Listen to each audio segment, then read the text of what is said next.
Lucas 18, versos 18 a 29. A palavra do Senhor diz assim: certo homem de posição perguntou-lhe: bom mestre, que farei para herdar a vida eterna?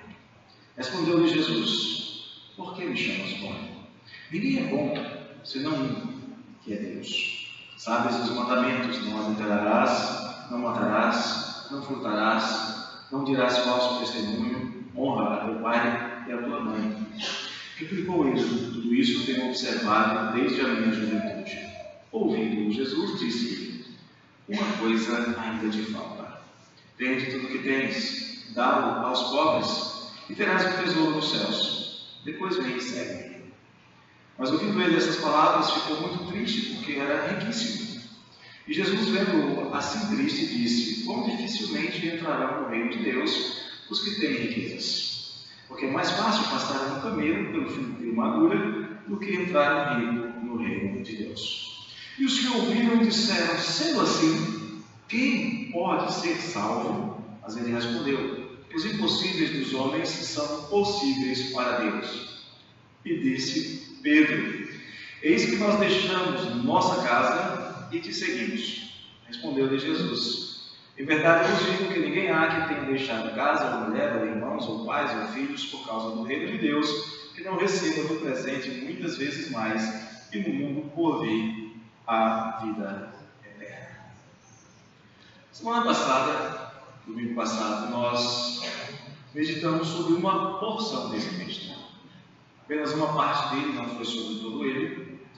E nós vimos que um homem de posição, um homem riquíssimo, chega até Jesus no meio de uma multidão e faz uma pergunta muito interessante que chama a atenção. E muito provavelmente as pessoas olharam e disseram: fulano, homem respeitado, provavelmente um homem respeitado não só pelas suas posses, mas também pelo seu comportamento religioso, porque mais tarde ele vai dizer que vinha guardando os mandamentos desde a sua mocidade, desde há muito tempo. Ele era um homem muito respeitado e as pessoas podem ter olhado e dito: como esse homem é sábio. Veja que pergunta interessante ele fez para Jesus. Ele pergunta para Jesus como fazer para poder obter o reino dos céus, para ter direito a receber o reino dos céus. E as pessoas olhavam para Jesus, já de há muito tempo se maravilhavam do ensino de Jesus, porque Jesus ensinava como quem tem autoridade, não apenas vivia repetindo frases feitas como os escribas faziam. As pessoas até pensavam: que resposta Jesus vai dar a esta pergunta? E olhavam ansiosos para o Mestre, esperando um ensino extraordinário. E Jesus diz para ele aquilo que todos eles já sabiam. Observe que na pergunta, o homem chama Jesus de bom, como se Jesus pudesse dar a ele um caminho mais fácil, algo melhor para adentrar no reino dos céus. Jesus diz: bom é Deus que já deu o caminho. Você conhece os mandamentos? Ele disse: sim, eu conheço e obedeço. Aí Jesus diz: falta-lhe uma coisa apenas.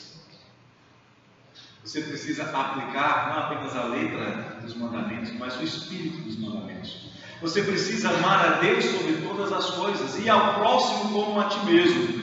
E antes que alguém perguntasse como colocar isso na prática, ele diz: pegue os teus bens que você ama tanto e vende. Pegue esse valor que você conseguir com os teus bens e dê ao próximo. E aí depois você vem comigo, provando que você ama a Deus mais do que a qualquer outra coisa. E o texto nos diz que aquele homem retirou-se profundamente entristecido, porque era riquíssimo, porque amava as suas posses mais do que a qualquer outra coisa. Ele queria um caminho fácil para chegar aos céus, e quando o Senhor lhe dá o caminho mais fácil para chegar aos céus, ele rejeita, porque amava demais as suas coisas. Esta noite nós vamos falar sobre uma difícil escolha. Às vezes nós temos que escolher entre o difícil e o impossível. Existem coisas que Deus não deixou para nós fazermos sozinhos. E é por isso que nós precisamos da assistência do Espírito Santo de Deus. É por isso que nós precisamos deixar de querer resolver a nossa vida por nós mesmos, aceitarmos e sujeitarmos à orientação de Deus. E aí sim nós chamamos de fé. Eu tenho um hábito que minha filha não gosta. Talvez o meu filho daqui a algum tempo também venha a reclamar do pai. Minha filha não gosta quando eu uso os pequenos episódios da nossa vida familiar como ilustração. Mas mesmo correndo esse risco, vamos lá, mais um. Algum tempo atrás, quando chegou a hora de tirar as rodinhas da bicicleta do Exo, ele ficava com muito medo de cair. Mas ele achava que ia se machucar. E é claro que ele provavelmente cairia se não tivesse ajuda. E eu disse para ele: filho, eu vou te ajudar. E nos primeiros momentos, quando eu tirava a rodinha, eu tinha que segurar no guidão e no selim, e no assento, para ele se sentir seguro. E ele ia andando. Aí quando ele viu que não ia cair, ele aceitou que eu tirasse a mão do guidão, mas ainda segurando no assento. E ficávamos correndo ao redor do bairro onde morávamos, lá em Chiguara. E sem que ele percebesse, eu fui saltando 5 metros, 10 metros, até que um dia ele percebeu. Só que tinha um problema, ele não conseguia parar sem ajuda. Eu tive que ajudá-lo a parar. E falando com ele: filho, para você parar, você aperta o freio devagarzinho e põe o pé no chão, quando você estiver quase parando. Ele dizia para mim sempre: pai, eu não consigo. Eu não consigo. Ele achava muito difícil. Ele repetia essa frase: eu não consigo, eu não consigo. E foi um dia, 2 dias, uma semana. E depois de algum tempo, ele finalmente teve coragem e conseguiu. Mas para ele era uma coisa que no começo era impossível, depois ficou difícil e ele conseguiu. Para ele andar com um negócio de 2 rodas apenas era algo impossível. Mas tinha acontecido a mesma coisa alguns anos antes, uns 8 anos antes, quando foi a hora de ensinar a Ezra a andar de bicicleta. Eu acredito que vai acontecer a mesma coisa quando eu começar a ensinar o Ezra a nadar. Vai ser: eu não consigo, não me solta, eu não consigo. Até que um dia ele nade também. Ele vai precisar de ajuda, é claro. Até que chega um momento que ele não precisa mais. Deixa eu contar só mais uma história. É uma fábula. É uma fábula sobre 2 animais de carga. Um deles levava ouro. O outro levava sal. O primeiro, que levava ouro, era um burro novo, todo garboso, todo bonito, todo enfeitado. A sua carga era acondicionada em vasilhames novos e colocada sobre uma manta feita de lã. E aquele burro então olhava para o seu companheiro, se sentindo cheio de si, uma carga preciosa, todo enfeitado, e do lado dele ia um outro burro, um burro já mais velho, mais calejado, o sal colocado em bruacas de couro velho, com alguns pequenos furos, e o sal, por através dos furos, chegava até a pele do animal e o feria. E o burro novo zombava do burro velho. E na viagem eles têm que passar por uma ponte, por um rio. Quando chegam lá, o rio havia caído. A ponte havia caído, não tinha mais ponte. E os condutores disseram: vamos, dá para passar. Tentaram passar com os animais e suas cargas. Quando o burro novo começa a atravessar, aquela lã que estava sobre ele começa a absorver água, começa a ficar mais pesado, e ele não consegue mais caminhar, e a correnteza começa a levá-lo, e ele começa a gritar, a zurrar, apavorado. Enquanto isso, o burro velho, com a sua carga de sal, à medida que ia atravessando o rio, as broacas de couro velho facilitavam, boiando, e o sal ia derretendo aos poucos, a sua carga ia ficando cada vez menor. A carga daquele burro novo, que era para ele o supra-sumo da preciosidade, veio a se tornar a sua perdição. Veio a ser o motivo da sua morte. Por que eu estou contando estas histórias para vocês? Porque eu quero que nós sejamos advertidos nesta noite sobre as contraditórias escolhas do nosso coração. Eu quero que nós sejamos advertidos pela palavra de Deus a termos muito cuidado com aquilo que nós escolhemos e carregamos dentro do nosso coração. Versos 18 até o verso número 23 fala que aquele homem de posição chega até Jesus e o exalta, chama-o de bom mestre, pergunta o caminho para a vida eterna. Era um homem religioso, era um homem esforçado, era um homem que se mostrava preocupado com os destinos da sua alma. Mas quando Jesus lhe diz que a maneira dele salvar a sua alma é parar de amar o seu tesouro, porque ele era riquíssimo, quando Jesus lhe diz: mude o foco da sua vida, pare de se preocupar com fortuna e com riqueza e comece então a seguir-me. Aquele homem que era riquíssimo faz tudo menos obedecer ao Senhor Jesus. Este encontro de Jesus com este homem de posição vai terminar de uma maneira trágica. Aquele homem começa demonstrando um grande interesse pela vida eterna. Aquele homem era capaz de mostrar pelo seu procedimento que realmente era alguém esforçado desde a sua mocidade em fazer as coisas que Deus havia mandado. Não temos dúvida de que ele era um esforçado fariseu, que ele era um homem que conhecia as exigências da religião, que tentava obedecer os costumes em busca de obter uma consciência relativamente tranquila. E isso ele demonstra possuir uma consciência religiosa tranquila, embora ele ainda estivesse abaixo do padrão de justiça que Deus estabeleceu. Era um homem que ainda não tinha certeza da sua salvação. Era um homem que ainda não tinha paz com Deus, porque a paz com Deus que ele buscava alcançar não pode ser alcançada através de métodos religiosos. A paz que ele buscava só pode ser alcançada, segundo a palavra, se nós formos justificados mediante a fé em Jesus Cristo. Porque somente assim teremos paz com Deus por meio dele. Porque foi ele que Deus enviou para nos anunciar a sua paz. O resultado da conversa desse homem com Jesus demonstra que havia um descompasso entre o que ele queria, a salvação da sua alma, e como ele queria obter por seus méritos, por seus esforços.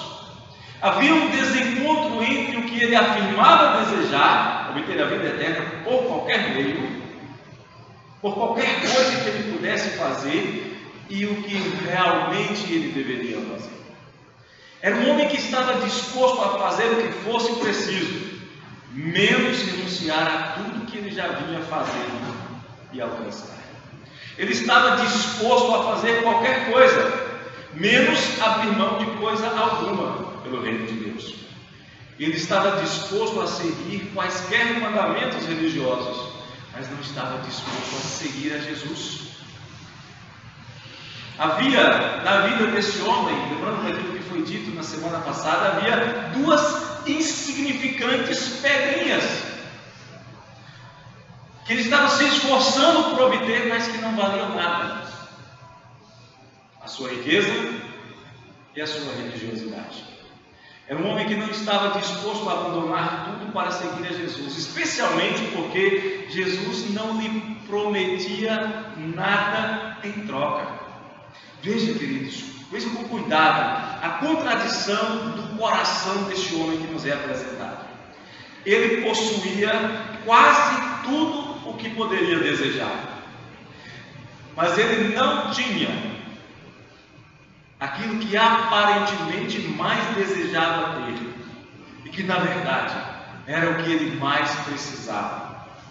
Ele teve a oportunidade de trocar todas as coisas que ele já sabia que não lhe traziam satisfação, pelo que certamente traria a satisfação da maior necessidade da sua alma. Bastava que ele trocasse tudo pelo Senhor de tudo. Era como alguém que tivesse uma caixa cheia de miudezas, cheia de bijuterias, e finalmente tivesse encontrado uma joia de raro valor, pela qual valia a pena abrir mão de tudo que já tinha, comprar aquela joia de raro valor, e ainda assim teria um grande lucro. Mas ele preferiu a quantidade que ele já possuía à qualidade do que lhe estava sendo proposto. Cuidado com as escolhas do seu coração, porque a escolha do coração enganoso daquele homem foi pelas coisas terrenas. Ele foi enganado pelo seu próprio coração. Ele falava para si mesmo que ele desejava as coisas celestes. Ele dizia para si mesmo e para os seus colegas religiosos que ansiava pela satisfação de estar em comunhão com Deus, mas o seu coração amava de fato as coisas terrenas, as coisas mundanas. E tudo o que o seu coração queria era não perder as coisas do mundo sob hipótese alguma. Na primeira e única oportunidade que aquele homem teve para ganhar o reino dos céus, ele foi descobrir o quanto o seu coração o enganava, o quanto ele amava as coisas da terra. Cuidado para que o seu coração não te induza a fazer escolhas erradas. E sabe por quê? Porque as escolhas erradas do coração do homem podem ser a carga que o leva para o precipício. O verso 24 diz que Jesus, vendo aquele homem assim triste, disse: quão dificilmente entrarão no reino de Deus os que têm riquezas. Porque é mais fácil passar um camelo pelo fundo de uma agulha do que entrar um rico no reino de Deus. Considerando uma pequena diferença entre a fábula que eu contei há pouco, sobre os dois burros que transportavam cargas diferentes, que eles próprios não escolheram, devemos considerar as escolhas do nosso coração. Elas podem vir a se tornar o nosso mais precioso tesouro, podem se tornar o deleite dos nossos olhos, o orgulho da nossa vida e até as coisas com as quais nós humilhamos os menos afortunados. O problema é que esta possível e inestimável riqueza pode se tornar aquilo que nos conduz à morte. Certamente você já assistiu a alguns filmes de caça ao tesouro. Indiana Jones, por exemplo. Nesses filmes sempre tem aquele indivíduo ambicioso que na hora que as coisas estão caindo tudo sobre a cabeça deles, ao invés de correr desesperado, ele começa a colocar joias e objetos preciosos em um saco, em uma sacola, no bolso. Enfim, ele começa a colocar peso sobre ele, quando na verdade é a hora de se desembaraçar de todo o peso possível e sair correndo o mais rapidamente possível. E a Escritura fala sobre isso. A Escritura nos diz que nós devemos nos desembaraçar de todo o peso e do pecado que tenazmente nos assedia, para que nós possamos correr com perseverança a carreira que nos está proposta. Correr com o máximo de empenho para escapar da destruição. E o Senhor Jesus vai dizer que por causa destas escolhas, por causa deste peso que vai sendo acumulado, por causa do amor às riquezas deste homem, ele diz: é muito difícil, é extremamente difícil entrar no reino de Deus aqueles que têm apego, aqueles que têm amor, aqueles que confiam nas riquezas. E ele vai falar que é mais fácil passar um camelo pelo fundo de uma agulha do que entrar no reino de Deus. Por favor, não imagina aqui o camelo, aquele animal que tem lá no zoológico, sendo enfiado pelo fundo de uma agulha, aquele objeto que você tem na sua casa. Muito provavelmente não é disso que o Senhor Jesus está falando. Agulha pode referir-se a uma pequena porta, a pequenas portas que haviam nos muros das cidades. Eram portas que eram usadas geralmente quando os portões da cidade já estavam fechados e os moradores vinham dos campos para entrar nas suas casas. Então eles entravam por essas pequenas portas. Eram portas baixas e estreitas.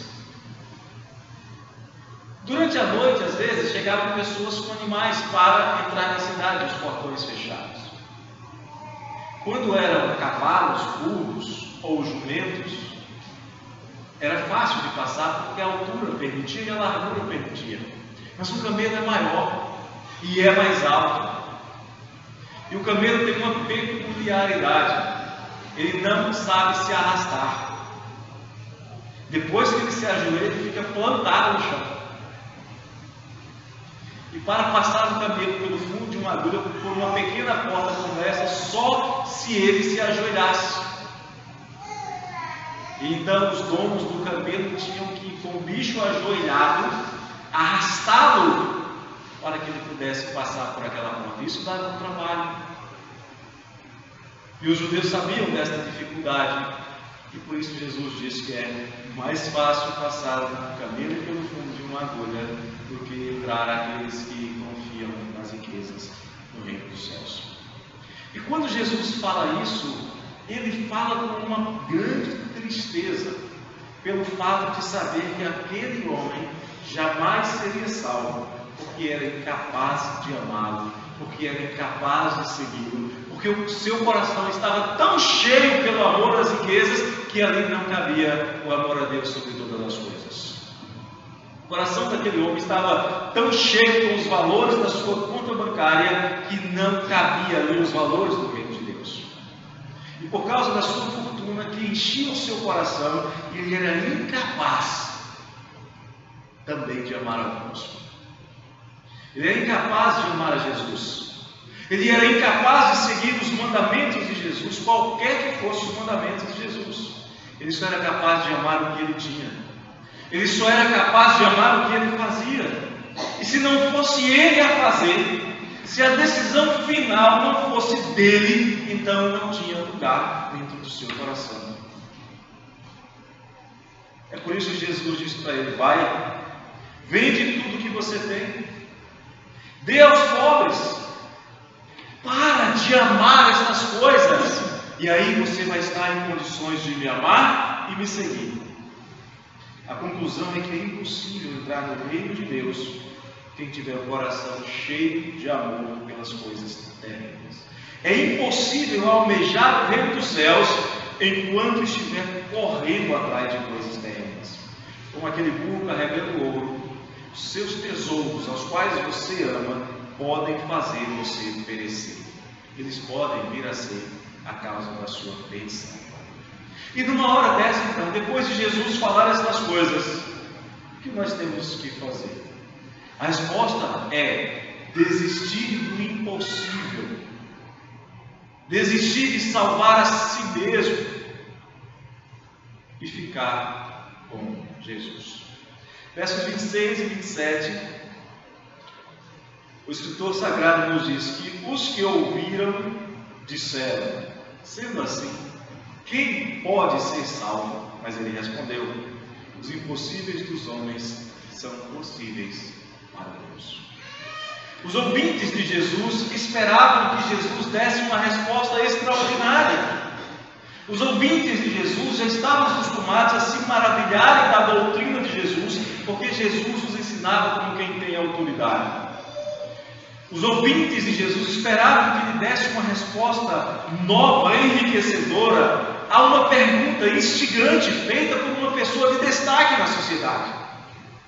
Aparentemente eles estavam ansiosos por uma nova e sábia dica de Jesus, e eles ficaram decepcionados com o que Jesus disse. Se aquele homem que tinha tudo, se aquele homem que tinha condição financeira, se aquele homem que tinha posição social, se aquele homem que tinha uma vida religiosa impecável não conseguia salvar a si mesmo, então como eles, pobres mortais, poderiam se salvar? A pergunta é: quem então pode salvar a si mesmo? Existe alguém que consegue se salvar através de práticas religiosas? Existe alguém que consegue se salvar pela entrega de ofertas, por seus esforços? Se nem mesmo aquele homem riquíssimo e aparentemente piedoso conseguia se salvar, quem poderia? Esta é a pergunta desalentada e desesperada daqueles homens. Se aquele homem que dizia ser capaz de guardar os mandamentos sem ser chamado de hipócrita por Jesus, não conseguia se salvar, como é que eles que se reconheciam pecadores incapazes de guardar a lei conseguiriam? A resposta de profunda sabedoria que eles esperavam havia chegado. É claro que ninguém conseguiria se salvar. Jesus diz que era e é impossível obter a salvação por seus esforços ou por sua religiosidade. Jesus disse para todos eles que ninguém pode se salvar por nada do que pode fazer, nem com a ajuda de nada que possua, nem com seu histórico familiar ou religioso ou qualquer outra coisa. Tudo isso, histórico familiar, práticas religiosas, estudos, tudo isso é considerado pelo apóstolo Paulo como empecilho, como refúgio, como coisa que atrapalha, como ele diz aos Filipenses no capítulo 3, verso 8. Se é impossível ao homem se salvar, então como? Como conseguir a salvação? A resposta é muito clara. Desde o começo do Evangelho, a salvação é uma dádiva de Deus. Uma dádiva daquele Deus a quem aquele homem de posses havia chamado de bom. É claro que a salvação só pode ser obtida por causa da bondade de Deus. E Deus fez e faz coisas impossíveis. O Deus bondoso já fizera o impossível ao longo de toda a história de Israel. O bom Deus já fizera o impossível ao fazer com que uma virgem concebesse sem a ajuda de homem. O bom Deus já havia feito o impossível ao fazer o seu Filho eterno se encarnar e viver entre nós.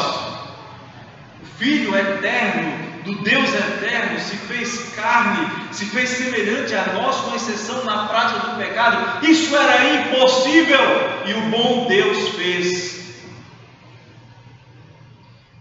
Jesus está dizendo: sim, é impossível para vocês. Isso pode parecer profundamente desestimulante. Isso pode chegar a ser quase depressivo. E na verdade isso é extremamente humilhante para o homem que um dia quis ser igual a Deus lá no Éden. Para o homem que quis considerar-se justo como aquele. Para o homem que julgou-se capaz de assentar-se no trono do Altíssimo. E agora o homem tem que admitir, ouvindo as palavras de Jesus: sim, eu sou incapaz de salvar a mim mesmo. Por causa dos meus pecados, eu sou digno de ser lançado no reino dos mortos. Eu sou digno de ser jogado no mais profundo do abismo como qualquer outro mortal. Isso é humilhante. Mas é isso que Jesus está dizendo. A salvação por si mesmo, pelos seus méritos, pelos seus esforços, é impossível. Mas às vezes nós temos que fazer uma escolha entre o difícil e o impossível. Era difícil para aquele homem abandonar as suas riquezas. Era difícil para aquele homem pegar as suas posses, vendê-las e dar aos pobres para seguir a Jesus. Mas entre o difícil e o impossível, que é salvar a si mesmo, nós temos uma escolha. Entre o difícil e o impossível, siga a Jesus. Esqueça o difícil e esqueça o impossível. Siga a Jesus. Esta é a resposta. Versos 28, 29 e 30. E disse Pedro: eis que nós deixamos nossa casa e te seguimos. Respondeu-lhes Jesus: em verdade vos digo que ninguém há que tenha deixado casa, ou mulher, ou irmãos, ou pais, ou filhos, por causa do reino de Deus, que não receba no presente muitas vezes mais e no mundo por vir a vida eterna. Jesus está dizendo: vocês acham difícil? Vocês acham impossível? Venha comigo. Entre o difícil e o impossível, siga a Jesus. Algumas vezes eu me impressiono com a aparente dificuldade de entendimento dos discípulos de Jesus. Às vezes é impressionante a dificuldade que os crentes têm de entender algumas coisas. Quando Jesus diz que os impossíveis dos homens são possíveis para Deus, eles começam a se questionar: como é que nós ficamos então? Mas a sua pergunta já traz a resposta. E já traz uma excelente notícia para aqueles que estão seguindo a Jesus. Eles dizem que deixaram sua casa para seguir a Jesus. Casa aqui, queridos, tem um sentido maior do que residência, do que lugar que você mora. Refere-se aqui a uma referência na vida. Refere-se aqui à família, a trabalho, como fizeram Pedro, Tiago, João, Mateus, que ouvindo o chamado de Jesus, largaram as redes, largaram a coletoria e seguiram a Jesus. Mas não significa que Pedro não voltava mais onde ele morava. Pelo contrário, a própria Bíblia diz, Mateus diz, que em um determinado momento Pedro levou Jesus até a sua casa. E quando chegou lá, a sogra de Pedro estava enferma e Jesus a curou.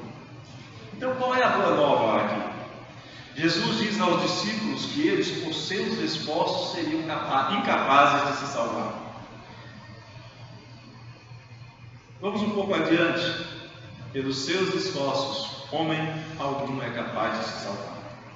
Nenhum homem consegue alcançar o padrão de justiça estabelecido por Deus. E por isso todos os homens estão debaixo da justa condenação, por causa da prática constante de pecados. Romanos capítulo 6, verso 23, nos diz que o salário do pecado é a morte. E todos nós merecemos esse salário. A Bíblia continua dizendo sobre o pecador que ele está constantemente inclinado ao pecado. A Bíblia diz que o pecador, mesmo antes da morte, já recebe o salário do seu pecado, como Paulo diz aos Romanos, no capítulo 1, versos 28 a 32. Escrevendo aos crentes em Éfeso, Paulo diz algo ainda mais grave. Ele diz que por causa dos pecados cometidos, o homem está no estado de morte e de rebeldia contra Deus. Mas onde é que está a boa nova, então, nesse texto? Está no fato de que Jesus diz que, uma vez que salvar-se é impossível aos homens, é possível para Deus. E por isso, e somente por isso, os discípulos podem esperar um destino melhor do que o dos incrédulos. Todos os estudiosos sérios das Escrituras concordam que Jesus, ao concluir esse texto, ao falar de receber mais, Jesus não está falando aqui de nenhuma teologia de prosperidade. Ele não está falando que Jesus prometeu riquezas mundanas, porque o reino de Deus não é exterior, não é comida, não é bebida, nem qualquer outra coisa que possa ser alcançada pelos esforços dos homens. A afirmação de Jesus é que, seguindo-o, tudo que você tem será multiplicado em qualidade e valores eternos. Por exemplo, você vai receber uma nova família, a família da fé. Quando Jesus está ensinando no meio de uma multidão, dentro de uma casa, alguém chega e diz: tua mãe e teus irmãos estão lá fora. Jesus olha e diz: quem é minha mãe? Quem são meus irmãos? Olha ao seu redor e diz: eis aqui a minha mãe e os meus irmãos. Esta família que eu vim estabelecer. Você ganha um novo pai. Um pai que não falha. Um pai que não te frustra. Um pai que não te abandona. Você ganha Deus por pai. Você ganha uma nova casa. Aqui e no céu. Você ganha novos irmãos, novas irmãs. Mas acima de tudo, você ganha algo que você não poderia alcançar por si mesmo e que vale infinitamente mais do que tudo que você tem. Você ganha a vida eterna. Como um presente, como uma dádiva de Deus, algo que Deus dá àqueles que são suas ovelhas. Em João 10, Jesus diz: eu dou a vida eterna às minhas ovelhas. Elas jamais perecerão e ninguém as arrebatará das minhas mãos. Se você olhar para você mesmo, você é capaz de responder qual é a sua prioridade? O que você ama mais? Por exemplo, você ama mais a sua vida ou a Deus? Jesus disse que você está errado se você amar mais a sua vida. Você ama mais a sua família ou a Deus? Jesus disse que você está errado se amar mais a sua família. Você ama mais os seus pais ou a Deus? Jesus disse que você está errado se amar mais a seus pais. Você ama mais o seu trabalho ou a Deus? Jesus disse que você está errado se amar mais o seu trabalho. Você ama mais a sua igreja ou a Deus? Ele disse que você está errado se amar mais a sua igreja. Se você amar qualquer coisa mais do que a Deus, Jesus disse que você está errado. E se você não estiver disposto a deixar tudo para seguir a Jesus, então, de fato, salvar-se é impossível. Salvação é algo que pertence exclusivamente a Deus, como diz o profeta Jonas. Salvação é algo que pertence exclusivamente ao Cordeiro de Deus, como diz João no livro de Apocalipse. Salvação é algo que Deus dá exclusivamente às suas ovelhas. Agora volte um pouquinho para a pergunta de Pedro. E disse Pedro: eis que nós deixamos nossa casa e te seguimos. Qual foi a exigência que Jesus fez àquele homem de posses? Deixa tudo e vem. E os discípulos dizem: nós deixamos tudo e viemos. Esta é a boa nova que Jesus dá aos seus discípulos. Todo aquele que deixa pai, mãe e casa e posses por amor de mim, esse será digno de mim. O desafio para você nessa noite é para que você entenda que religiosidade, família, esforços, propriedades, trabalho, fama, qualquer coisa que você possa alcançar, pode se tornar como o ouro e a lã que levaram aquele burro para o fundo do rio. Pode se tornar naquilo que faz com que você afunde e vá para o abismo. Você precisa estar disposto a abrir mão de tudo para seguir a Cristo e receber dele aquilo que para você é impossível, e receber dele a vida eterna. Que o Senhor molde e mova o coração de cada um de nós, para que, compreendendo esta verdade, nós tenhamos a firme disposição para deixar tudo por amor de Cristo e do seu reino. Quero convidar você nesse momento a refletir sobre estas coisas. Se você sente no seu coração: eu quero de fato experimentar este amor, eu tenho buscado, mas ainda não havia alcançado, mas eu entendi que eu preciso amar a Cristo sobre todas as coisas, que eu preciso amar a Deus sobre todas as coisas. Aí mesmo onde você está, eu quero que você faça uma oração dizendo: Jesus, me ajuda a andar contigo hoje e sempre. Me ajuda a amar-te acima de todas as coisas. Que você faça um compromisso de andar com Deus, de andar com Cristo hoje e sempre. E ao fazer isso, depois que terminar o culto, se você desejar falar comigo: pastor, eu tomei a minha decisão, o que eu preciso fazer agora? Me explique como é que eu vou fazer a partir de agora. Eu vou ter prazer em falar com você. Mas agora, baixe sua cabeça, feche seus olhos, esqueça tudo mais. Fala com Deus do quanto Ele é importante para você.